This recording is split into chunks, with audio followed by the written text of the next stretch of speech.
What do you see for common pitfalls and mistakes and miscalculations people make when they do jump from that single to a multi-tier system if they've been comfortable growing, like you said, single tier HPS system, and all of a sudden they're in a newly spec'd out facility running 2 to 3 tiers and kind of wondering why it doesn't work the same that their old system did? There are a couple that come to mind. First of all, if anything, multi-tier forces you to understand the characteristics of your cultivars almost at a more microscopic level than single level HPS or LED. You really have to go through the crop registration program and truly understand how these cultivars grow and be very strategic in your plant rotations and even your planting locations.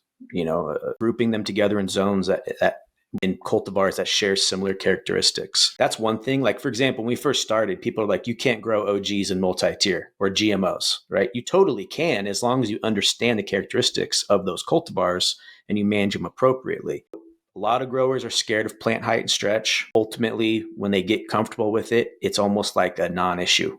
That would be one.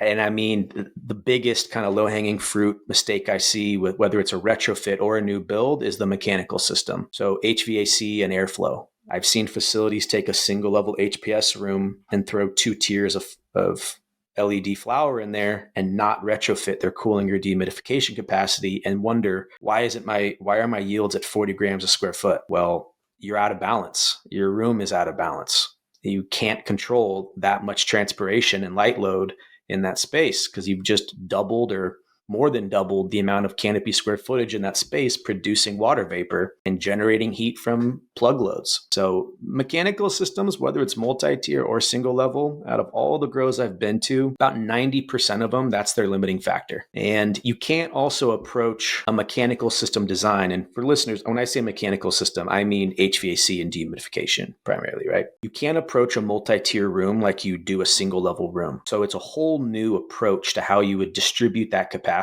through supply and return ductwork, and how that supply and return ductwork works in conjunction with your in-rack airflow systems, like the one we have, our BAS 2.0 at PIP.